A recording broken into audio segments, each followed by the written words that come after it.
Are you a parent navigating the complexities of co-parenting, family court, or even domestic violence? If you are looking for ways to help protect your children and build a strong and supportive community around you, then look no further.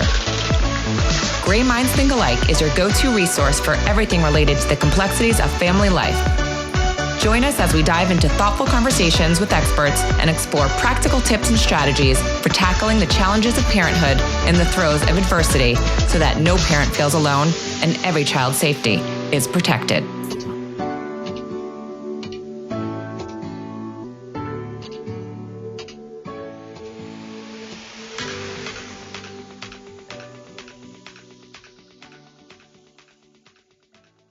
Hey everyone, thanks for listening to Gray Minds Think Alike. I'm your host, Ali Kessler, and today we have not one, but two very special guests. Backed by popular demand, Dr. Christine Cocchiola, our coercive control expert, is joined by Amy Polacko, founder and CEO of Freedom Warrior Divorce Coaching, to discuss and share details about their new book, Framed. Yay, there it is. Hi, ladies. Thank you so much for chatting with me today and our listeners. Before we get into the book, Amy, we haven't met you yet. So if you can tell us a little bit about Freedom Warrior and your divorce coaching, I'd love to hear. Sure. First of all, thank you for having us. I appreciate all the work you do, and this podcast is part of it. So I started my business after going through divorce, not once, but twice. Learned a lot. Went into the family court system like a babe in the woods, I always say, and thought, I have to help women through this. I made mistakes.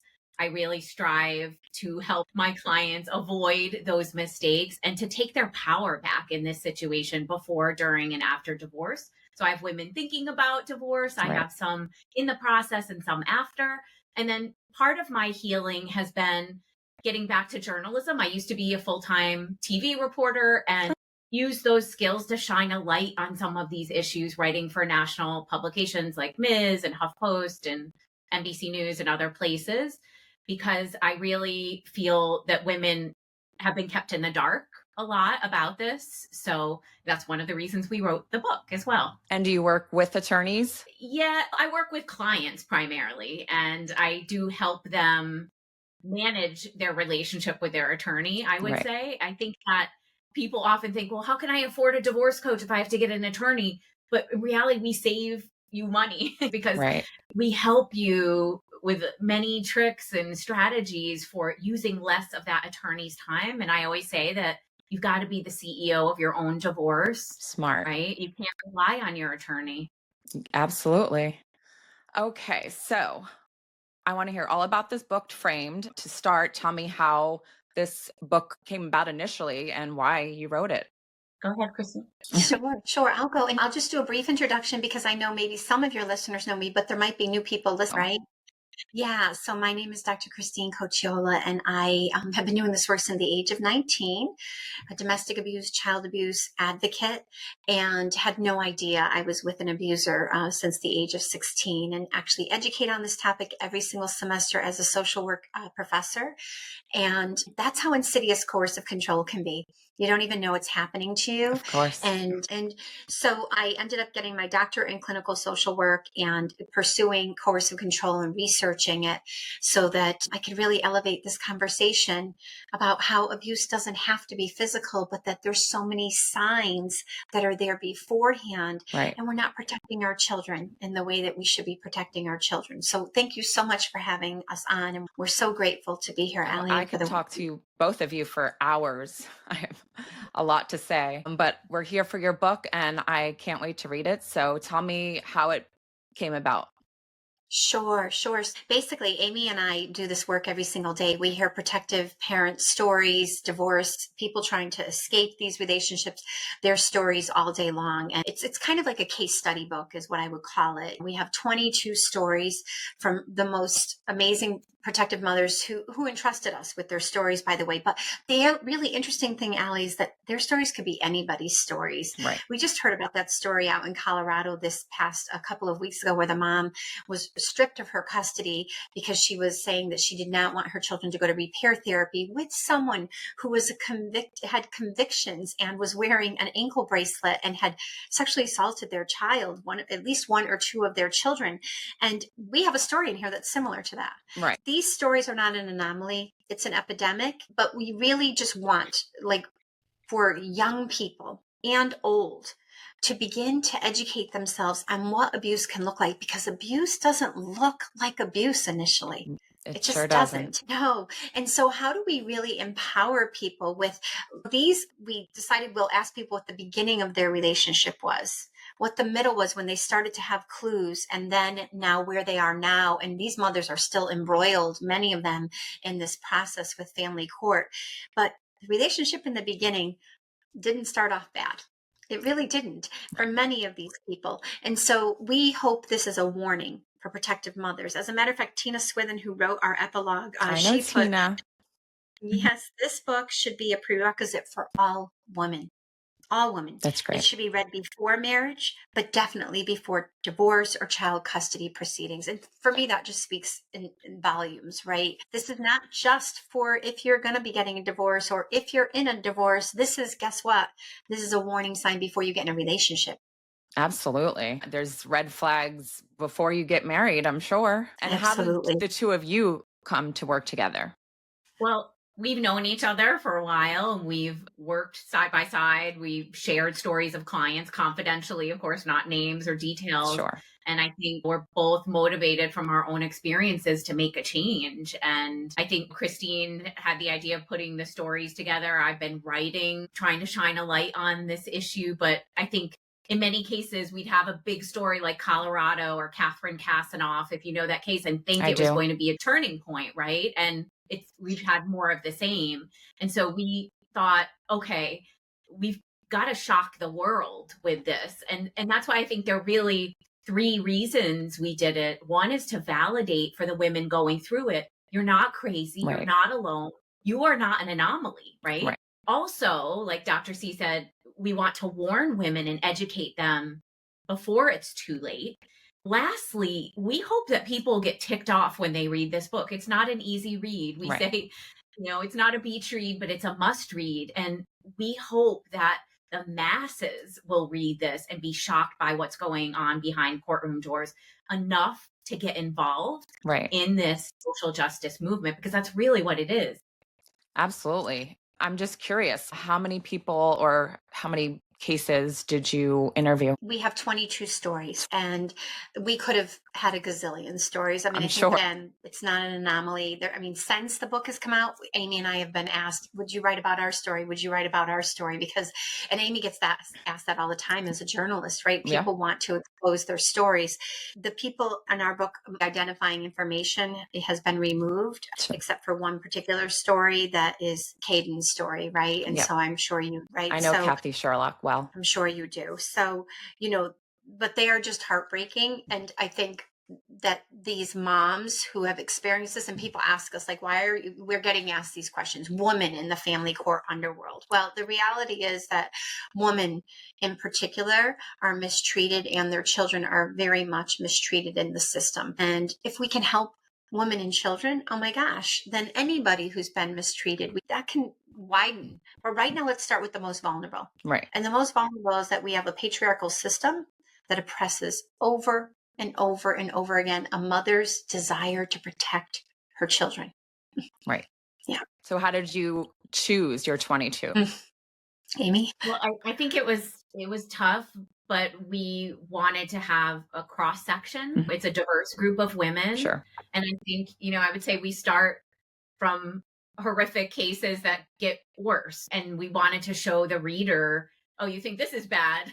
Wait till you get to the next one. I think even though we say on the bottom of the book, the abuser's playbook, know the abuser's playbook, there is that thread that runs throughout the stories. Right. I think each story has a little bit of a twist to it, right? Like one is spiritual abuse, and the husband used the church against her, our contributor. We have one that's Ivy League scandal that involves Ivy League admissions process. And in some of the cases, women have lost custody of their kids and some they have not. I mean, those are horrific cases. We also have women who've gone through devastating financial destruction in this court system, just wanting to get a divorce. Right. So I think we try to really represent a cross section. The women, we should say, come from 4 countries, Okay. the US, the UK, and Australia. So we're also making a point.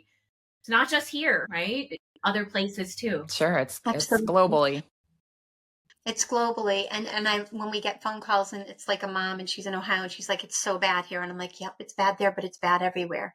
Like, people don't actually believe that. I think that's the part of the problem, right? Is a lot of our conversations are siloed. Right. To Amy's point, we need a movement where this is like #MeToo, like Sure. literally like really front and center, because that's how horrifying it is. Right. Yet we are up against a huge system to do that. Sure. And a powerful system. Right. I mean, I know that firsthand, especially here in Florida. Our family laws here in particular are lacking, to say the least. And I've heard some insane stories, which I'm sure you would recognize. But every day I'm just blown away by what I hear, one from the next. And I don't think truly that people are going to really listen to make a change until it happens to them, sadly. Right. And we've seen that with this Colorado case, right? Rachel Pickrell Hawkins. Dr. C and I actually wrote a piece for Ms. Magazine that was published last week on this. And I think that story took off. It went nationally, some international outlets. And we said, think this is an anomaly? Think again, right? Oh, I've heard a million reunification stories. Right. Exactly. Why do you think, I'm just curious, in a case like hers or others, why would a judge, especially if there was abuse, you said the father had an ankle monitor, like, what is the logic? What is the thinking? I don't understand.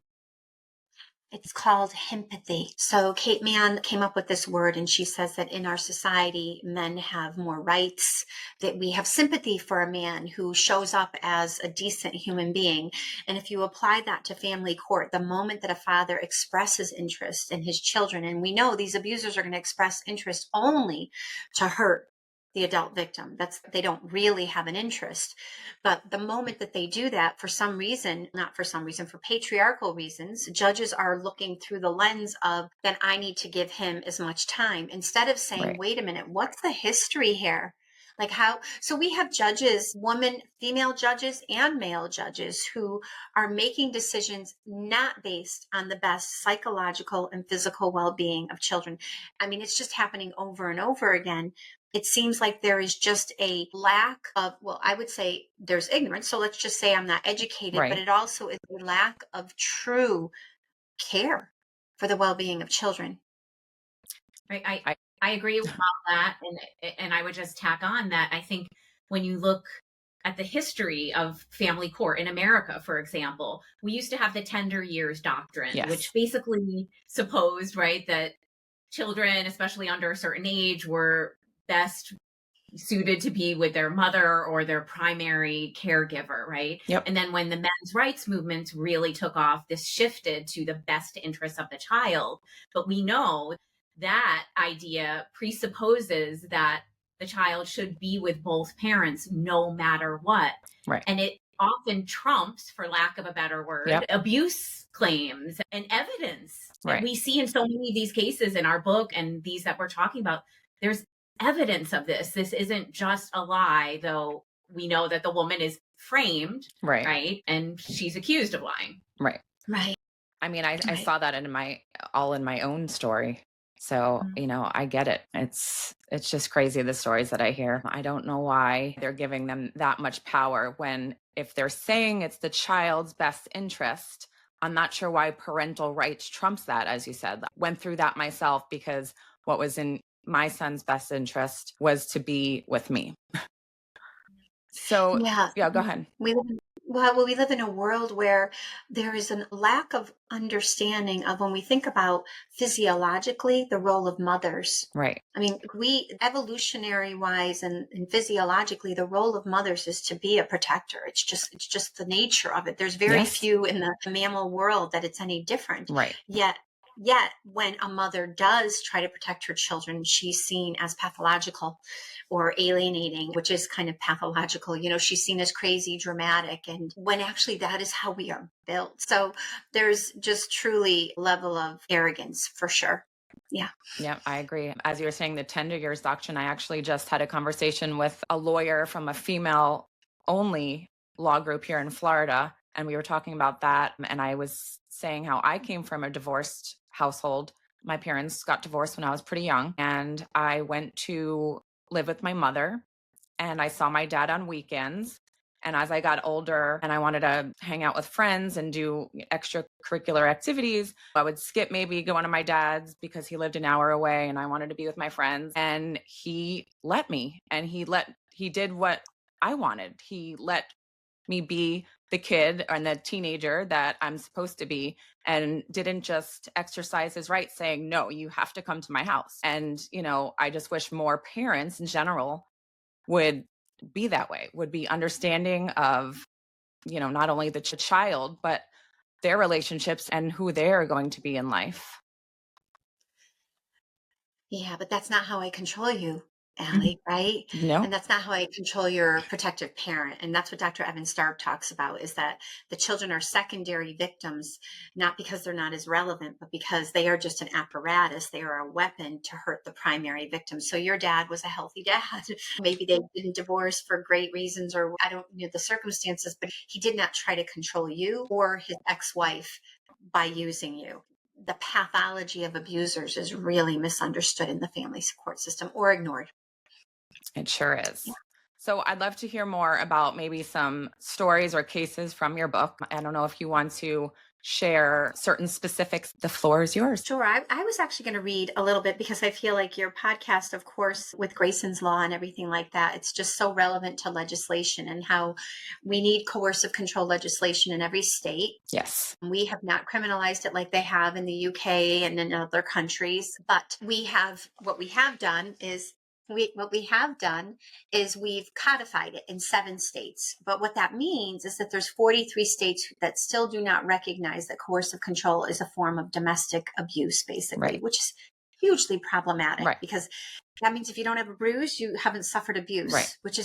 which people will see in these stories. The first story is called Fairy Tale Gone Wrong, when it's like this story, and when you get to the end, you're like, oh my gosh, she was abused, but it's not this blatant punching someone, which is Right. what we are always looking through, the violent incident model. And then what we're trying to do, right, with violence against women in Caden's Law, right, is to create child safety measures. Right. But on the backside of this, I've been working with policymakers discussing this piece of legislation. And the reality is that judicial has to agree to be trained by experts. Well, I told you last time we spoke that when I initially tried to get Grayson's Law passed the first year, it had a lot to do with coercive control and changing the definition, because that's what I went through. And the Florida bar made us take it out, and it didn't pass. And it passed the second year because the family court section of the Florida bar helped write it. And of course, they left all of that out. That's right. That's right. And so we have pieces of legislation that are supposed to do really impactful work. But the reality is that, first of all, when you have a piece of legislation, is it implemented? Right. Right. That's the first really Right. and the backhand of that is the legislation strong enough Right. to actually do what it's supposed to do? Because we do have this wonderful legislation crossing the country, thankfully. But the question becomes, who is going to train these judges? Right. That's a big concern. So I thought I'd read a little bit from we have a call to action section. Okay. And I thought I'd read a little bit because I thought it kind of applies to what you have already done in Florida, which is fantastic. Important policy initiatives you can get behind. The impetus of child safety legislation is in direct response to the number of children who are murdered during custodial time with an abusive parent. Prior to 2022, I always found this remarkable when I talk about it in my college classes. There was no single piece of legislation in the United States that ensured that child safety was the number one factor in determining child custody. Concerns by protective parents about the safety of their children have historically been dismissed or entirely ignored. Protective parents know that failure to follow through with court orders may be seen as an obstruction of these court orders. It's a tightrope no protective parent should be forced to walk.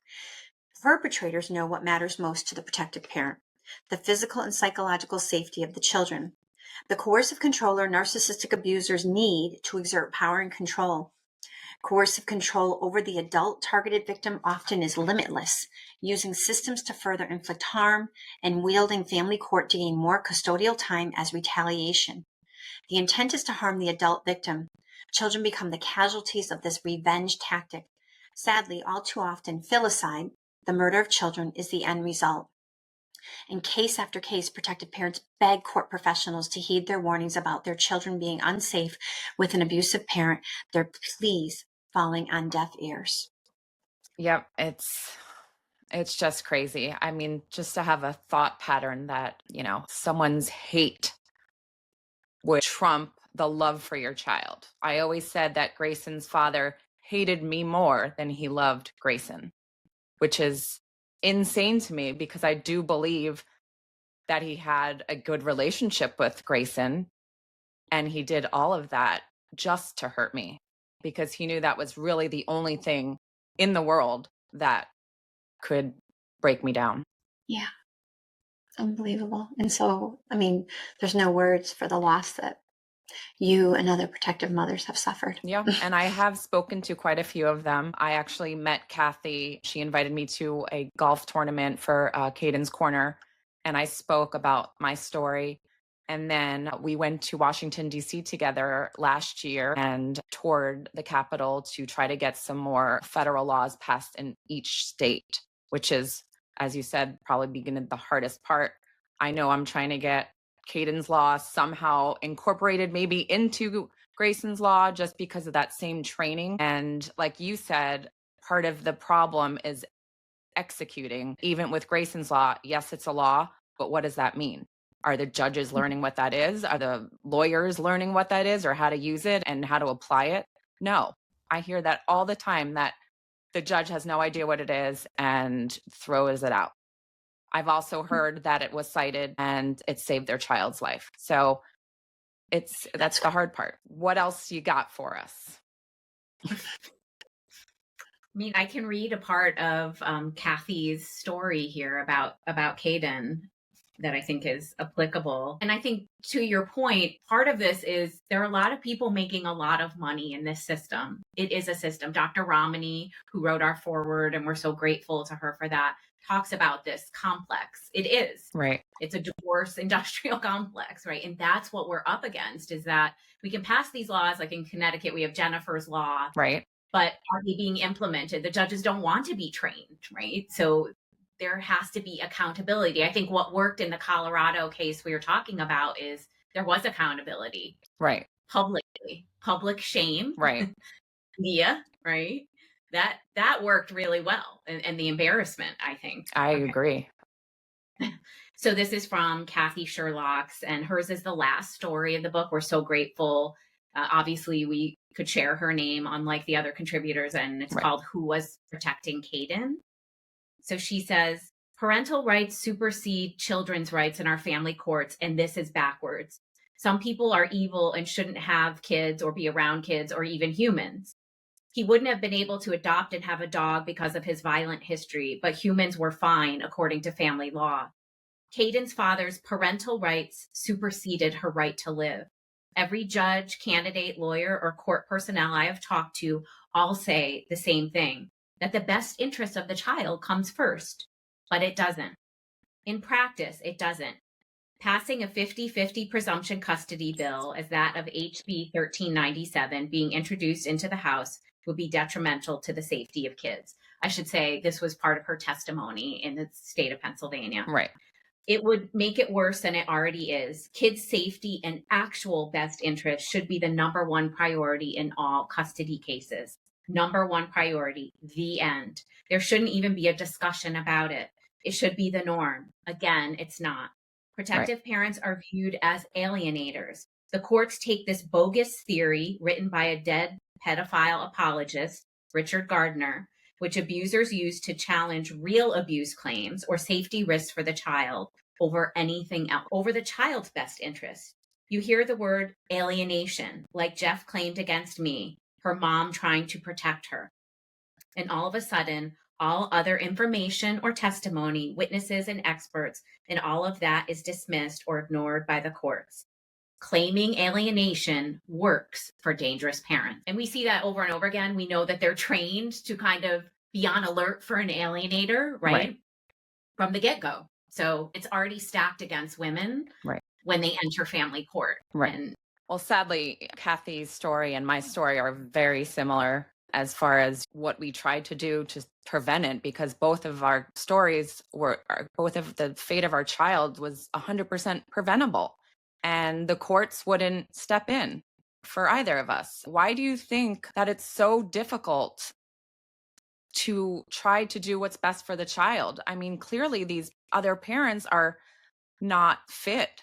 Some are, and some aren't. I think part of it is there is a deep-seated misogyny. It's something I've written about for Ms. the hysterical woman bent on revenge. Right. I mean, our society has programmed people to think, oh, she's mad, he's moved on with somebody else, or she's lying, right? Instead of he's a danger. And I think those systems are working all the time where they're pre-programmed. I mean, I know you want to add something to this, Dr. C.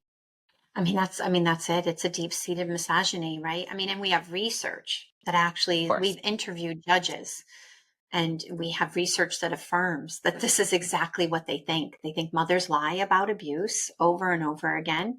They think that mothers are hysterical, that the child is okay. If the father abused the mother, it's okay. If that doesn't put the child at risk. And so, and again, I always go back to much of the research we have out there. Right. Like virtually all of it when it comes to child abuse, domestic abuse, is looking through the violent incident model. So even this research, when we research judges and ask them the questions, what do you think about mothers? Their response is, well, even if he hit her, the children are safe. What they're not thinking about is that his intent is to control her. Right. What's the pathology of the abuser?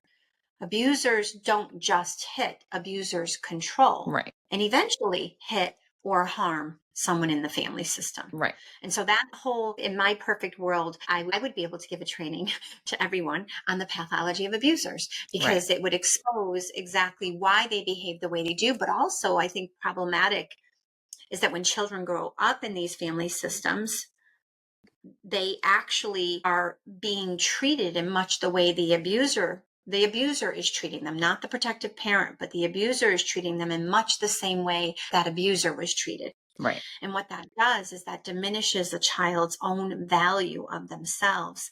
And it can recreate a victim of abuse and or a perpetrator of abuse. And so we have intergenerational trauma that's totally preventable. I heard a lot about that actually since Grayson died, how trauma is actually inside you and gets passed down into your children and to generations, which is quite fascinating. But I will say, to what you were just referring to, in my case, the judge denied my injunction because they said the harm was to me and not my child.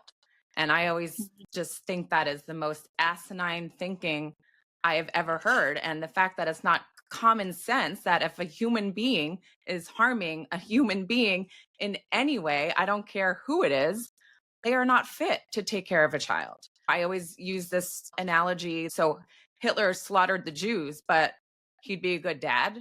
I mean, it just doesn't make sense at all, which is why Grayson's Law changed that here in Florida, that if one parent is harming another parent, or if there's fear of imminent danger, that a judge can step in.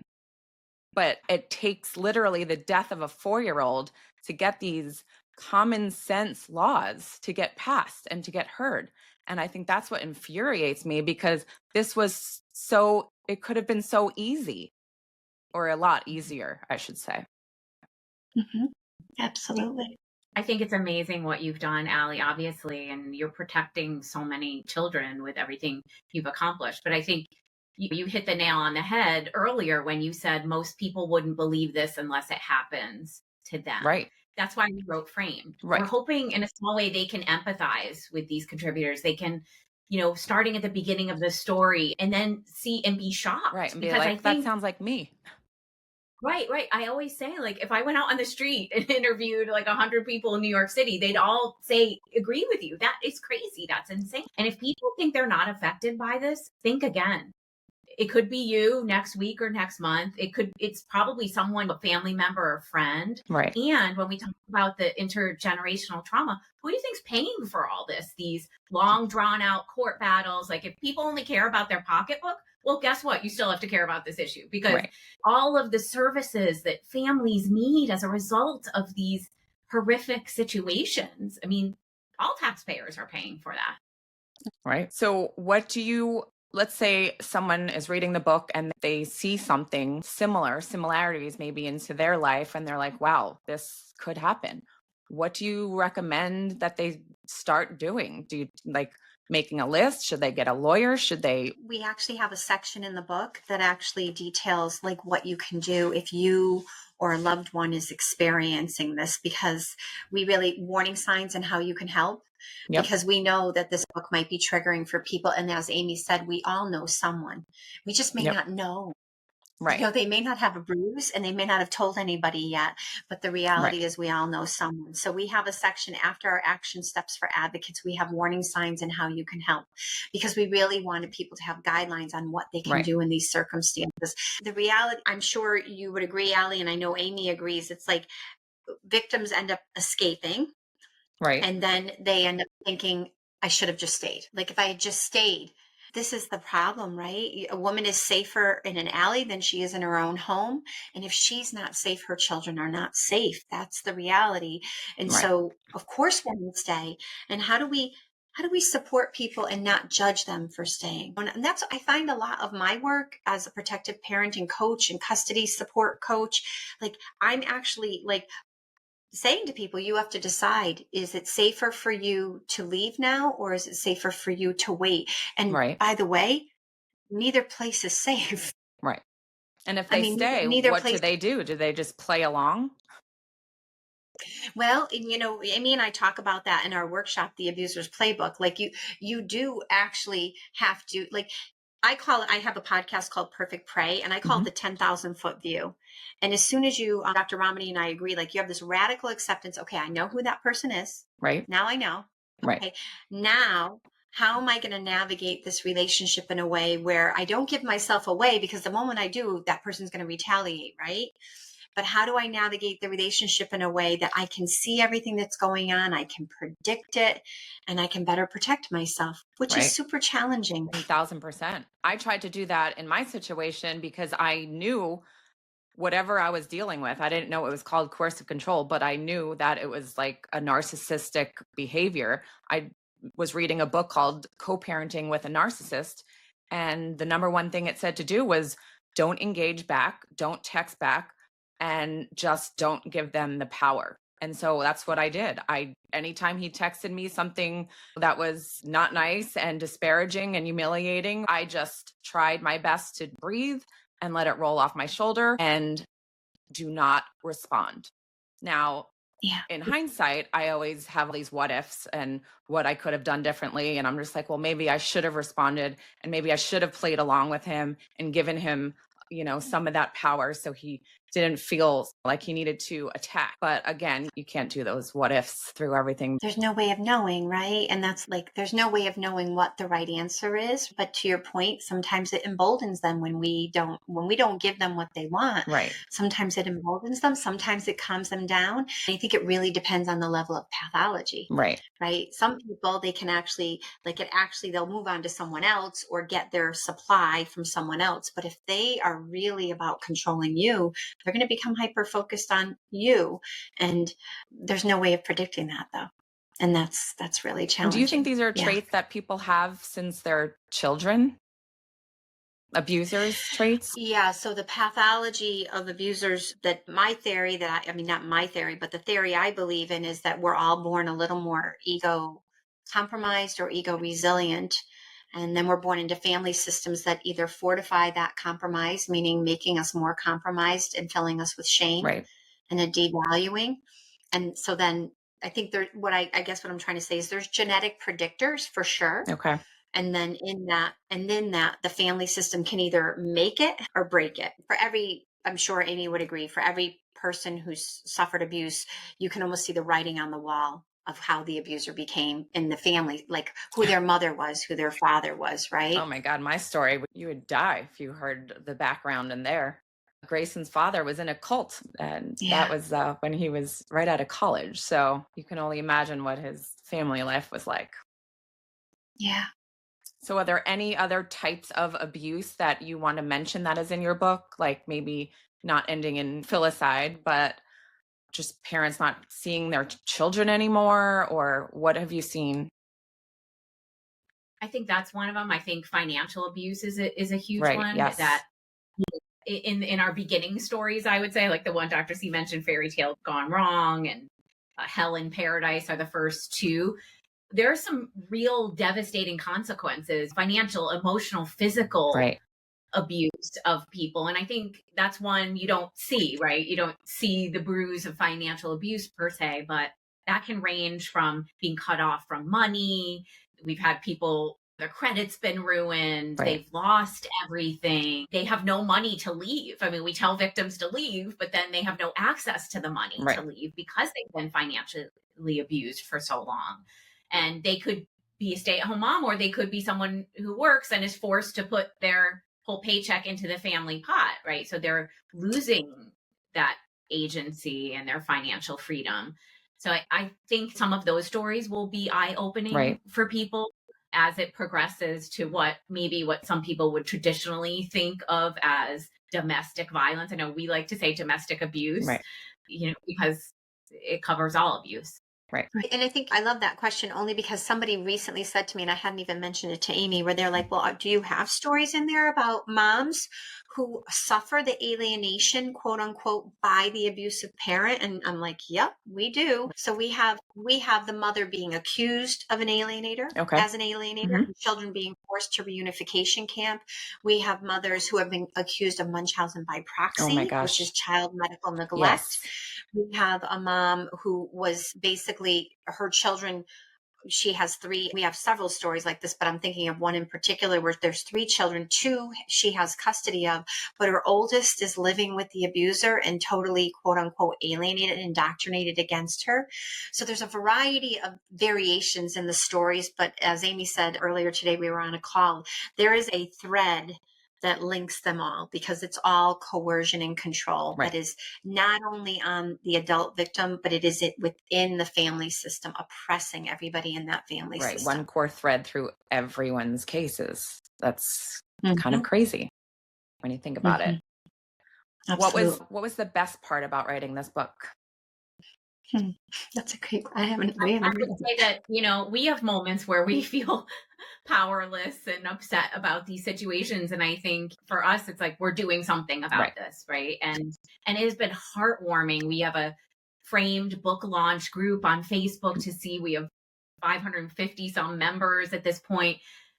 People needed this book, right? Yep. It's speaking to them, sharing it. And so I think that has been a good feeling when all of us are up against this Goliath of a system. Right. And I don't know, what would you say, Dr. C? Would you agree? Yeah, I guess I would. I was trying to think, something. I think the good is it's always about having hope that things are going to get better, right? It was, Amy and I literally, this book came together in 8 months. I mean, talk about working. We just really collaborated super well and pulled everything together as quickly as possible because it meant that much to us to get the word out. Right. And so our hope is that this is on every lawyer's desk. This is we would love for law students to have to read this, social work and psychology students, all these guardian ad litems and forensic evaluators. Now, frankly, the people who need to read it won't read it. Right. This is what's going to happen. Right. But the more that it's on a coffee table and people are talking about it, the better off it is. We hope that the word is spread and that people realize. I think a lot of people cannot imagine that we have an underworld in family court. Yep. But I say to people often, we have a mafia. We do. There are dark underworlds. We have sex trafficking. And by the way, sex trafficking is coercive control. And there are stories of children being trafficked simply for sex in these coercively controlling relationships. So I think the rose-colored glasses need to kind of be taken off. I agree. I may always say I will always share my story for the mere factor is that I want others to hear what is going on out there. They don't believe it. I'm just a regular girl. I went to University of Florida. Who am I? This doesn't happen to someone like me until it does. And that's why I always talk about it and I will always share. I actually will be speaking at the Women in Distress organization here in Fort Lauderdale. They're having a golf tournament in November. So I'm going to be sharing my story there because a lot of their victims in Women in Distress suffer coercive control and a different type of abuse than physical that is not recognized. So I'm really excited to share that with women in distress and all the other women that might need help. Absolutely. And I think that that's part of what needs to change, right? Is this understanding that coercive control is the underpinning of all abuse. It can be physical. And when it becomes physical, it's often the most deadly. Right. But it's not no abuse, very little abuse is initially physically abusive. It starts off in this coercion and this attempt to gain control. As Amy said, the stripping of the autonomy of someone. Right. And then it progresses. Well, I can't wait to read it. I'm going to pre-order it on Amazon. For the listeners, it is October 1st that it comes out, correct? Absolutely. And I'm assuming you can get it everywhere books are sold? And books are sold. And what we would really love, if at all possible for your listeners, is if they've been able to read the book and get through a few chapters, if they could write a review on their bookseller sites, because that helps with the algorithm. Right. It just keeps the book out there. The book is actually doing relatively well in divorce and separation category and self-help abuse category. So we really just want to keep propelling the word. So. Well, yeah. I will definitely share it as much as possible. And I can't wait to read some of those stories so I can gain some more knowledge of what is going on out there. And hopefully we can all do our part to get the word out and shed light on all of these different issues that, again, all have the same underlying core. So, well, thank you, ladies. I thoroughly appreciate you talking with me about all of this. I'm in awe of what you do, and I'm so glad you do it because we need women like you. Thank you so much. And we need men too, by the way. Wow. We need men to care about women. That's true. Yes. And hopefully if they're raised correctly, they will. Yeah, so true. All right. Well, more till next time, and we'll talk soon. If there's someone that you want to hear from on this podcast, please feel free to send me an email. Or if you would like to be a guest, please reach out at Ali@graysonschoice.org.